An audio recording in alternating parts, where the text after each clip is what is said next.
C'est en marge de la Journée internationale de l'éducation que Madame Reine Oussou, épouse Panou, professeure certifiée des lettres et consultante dans l'éducation, a initié une causerie débat organisée par la mairie de Porto-Novo et Cefas ONG ce samedi 29 janvier 2022.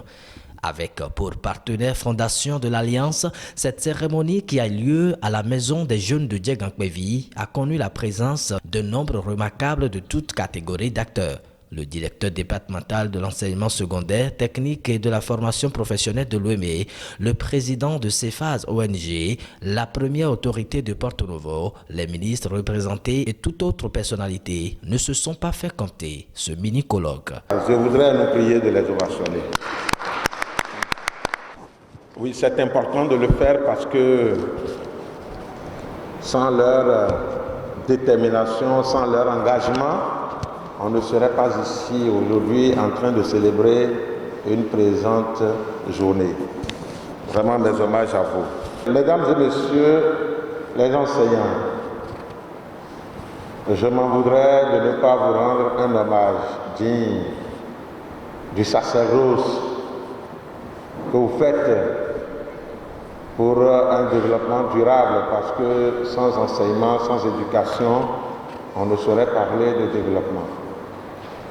C'est votre journée, c'est également la nôtre, mais c'est beaucoup plus votre journée. C'est un réel plaisir, mesdames et messieurs, pour moi, que dis-je, pour le cercle d'expertise, de formation, d'accompagnement social et d'éducation, Cefas, d'accompagner cette initiative qui est appelée Causerie débat sur l'éducation de Madame Reine Oussou Panou, femme engagée et consultante en éducation qui a accepté de contribuer à la transformation de l'éducation au Bénin. L'éducation est l'échelle de concrétisation de tous et de tous les autres besoins de l'homme. On s'éduque où on doit être éduqué pour se nourrir, se loger, se vêtir et se soigner, sans quoi chaque action que l'homme poserait dans le sens de l'accomplissement de ses besoins serait vain et sans effet. Je voudrais, à cet effet, remercier tous les acteurs de l'organisation de cette rencontre.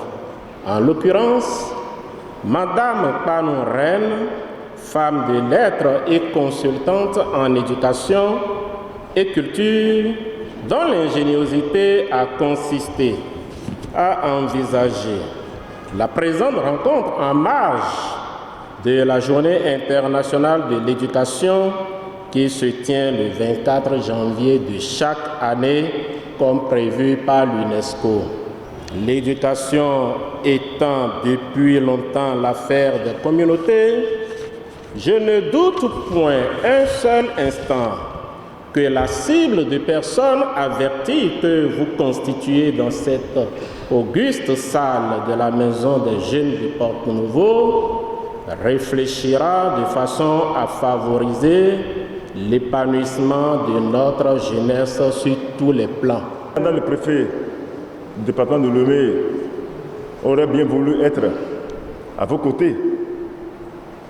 Malheureusement, une autre mission républicaine l'en a empêché. Elle y est présentement. C'est pourquoi elle m'a envoyé pour vous dire quelques petits mots que j'ai déjà soufflés à vos oreilles.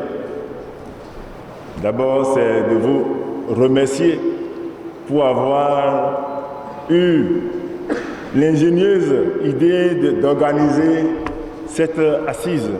À sa prise de parole, l'initiatrice de cette grande rencontre de réflexion étale les raisons qui l'ont motivée, mais avant, Reine Oussou exprime sa reconnaissance à qui de droit. Je voudrais d'entrée exprimer ma reconnaissance et mon infinie gratitude à Monsieur le maire qui a accepté de conduire avec nous cette activité d'ampleur.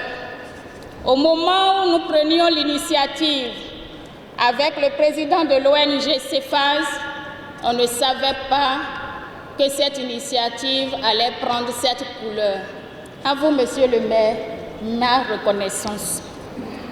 Je voudrais profiter pour dire merci à vous tous qui avez bien voulu répondre à notre invitation à l'occasion de cette causerie débat sur l'éducation en marge de la Journée internationale de l'éducation, sa 4e édition.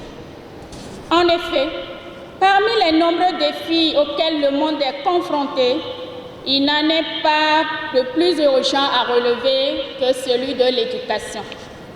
En dédiant une journée à l'éducation, les Nations Unies ont réaffirmé que l'objectif 4 du développement durable, celui qui vise à assurer l'accès de tous à une éducation de qualité, joue un rôle essentiel dans la construction des sociétés durables et résilientes et contribue fortement à la réalisation de tous les objectifs de l'agenda 2030, l'Afrique que nous voulons. L'objectif global visé est d'offrir aux jeunes, aux enfants, les conditions d'apprentissage qui leur permettront de gagner leur vie et de devenir des individus libres et autonomes en pleine possession de leur potentiel, ancrés dans leur identité et leur citoyenneté. Ils sont concernés par les enjeux sociaux et environnementaux auxquels font face nos sociétés. Car oui, l'avenir des sociétés dépendra de la capacité des jeunes générations à repenser le monde. Et c'est pourquoi je voudrais rendre un hommage particulier au gouvernement de la République du Bénin, particulièrement à son Excellence le Président Patrice Athanase Guillaume Talon, qui a une vision d'or pour l'éducation. Je voudrais rendre aussi hommage à vous, communauté éducative, en particulier aux enseignants et enseignantes, indispensables passeurs de connaissances qui travaillent parfois dans des conditions très difficiles à travers le monde en général et au Bénin en particulier. Rôle des acteurs à divers niveaux dans la transformation positive de l'éducation au Bénin. Tel est le thème national qui a fait office de cette édition. Et pour cause, 3 grands panels sont animés par des personnes averties du système éducatif. Le premier prend appui sur l'interrelation des formes d'éducation dans le temps et l'espace béninois. Le deuxième renseigne sur l'éducation des jeunes et la lutte contre la criminalité. Le troisième expose les grandes réformes du PAG2 dans l'éducation. Programme d'action du gouvernement phase 2, c'est autour de 7 axes. Les 7 axes s'articulent autour de la promotion de l'enseignement technique et de la formation professionnelle. En termes de réforme dans le sous-secteur de l'enseignement technique, il y a la création de plusieurs lycées techniques. On commence d'abord par une trentaine, 30 lycées techniques agricoles.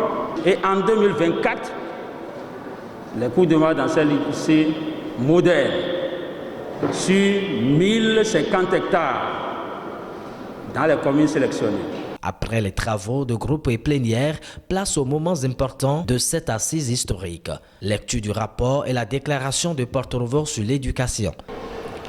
Après tous les travaux, les différents panels et les débats initiés à cet effet, avons constaté qu'aujourd'hui, 258 millions d'enfants et de jeunes ne sont pas toujours à l'école à travers le monde. Le constat dans notre pays n'est pas moins reluisant. Moins de 40% des filles en Afrique subsaharienne achèvent leur scolarité. Et ceci, dans notre pays, surtout dans les zones rurales, est plus criard. Les progrès accomplis en ce qui concerne l'apprentissage des jeunes et des adultes ainsi que la qualité de l'éducation sont modestes. Les enfants, les jeunes et les adultes ont besoin d'acquérir des valeurs, les connaissances et les compétences nécessaires pour faire face donc aux défis d'aujourd'hui et de demain, particulièrement en ce qui concerne la crise mondiale. Grâce à l'accompagnement des personnalités et organisations soucieuses d'une éducation prometteuse au Bénin, Reine Oussou a gagné le pari d'une initiative sans pareille. Remise d'attestations de félicitations et prix de meilleure gouvernance dans l'éducation ont clôturé la journée. Rendez-vous l'année prochaine pour la 2e édition.